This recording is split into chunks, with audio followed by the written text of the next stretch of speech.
Hindi stories. मूर्ख मोर की कहानी। बहुत समय पहले की बात है, जब जंगल में सभी पक्षी अपनी अपनी खासियतों के साथ रहते थे। उनमें से एक था मोर।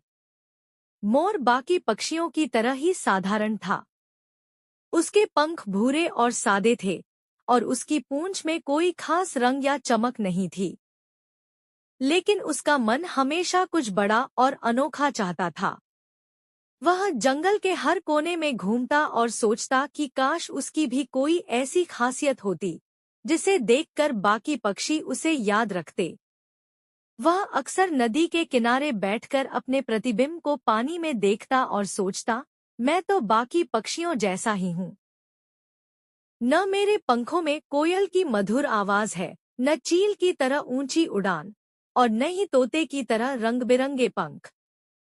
काश मेरे पास भी कुछ ऐसा होता जो मुझे सबसे अलग बनाता। उसकी यह इच्छा दिन-ब-दिन बढ़ती जा रही थी। वह अक्सर नदी के किनारे बैठकर अपने प्रतिबिंब को पानी में देखता और सोचता, मैं तो बाकी पक्षियों जैसा ही हूँ। न मेरे पंखों में कोयल की मधुर आवाज है, न चील की तरह ऊंची उड़ान, और न ही तोते की तरह रंग बिरंगे पंख।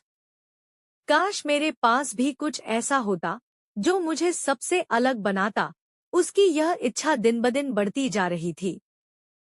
एक दिन, जब सूरज की किरणें जंगल के पेड़ों से छनकर जमीन पर बिखर रही थी, मोर ने अपनी संरक्षिका देवी जूनो की प्रार्थना करने का फैसला किया।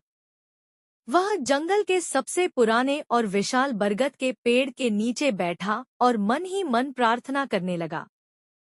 हे देवी जूनो, आप सभी पक्षियों की रक्षक हैं। मैं आपसे विनती करता हूँ कि मुझे कुछ ऐसा दे जिससे मैं बाकी पक्षियों से अलग दिखूं। मैं चाहता हूँ कि मेरी सुंदरता की हर कोई तारीफ करे। देवी जूनो, जो हमेशा अपने प्राणियों की पुकार सुनती थी, मोर की प्रार्थना से प्रसन्न हुई।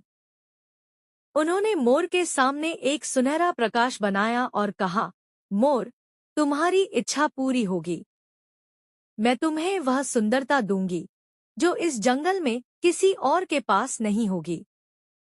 लेकिन याद रखो, हर वरदान के साथ एक जिम्मेदारी भी आती है। मोर ने उत्साह में यह बात अनसुनी कर दी और केवल अपनी नई खासियत के बारे में सोचने लगा। जैसे ही देवी जूनो ने अपनी शक्ति का प्रयोग किया, मोर की पूंछ बदलने लगी। उसके सादे भूरे पंख गायब हो गए और उनकी जगह एक ऐसी पूंछ उभरी जो हरे,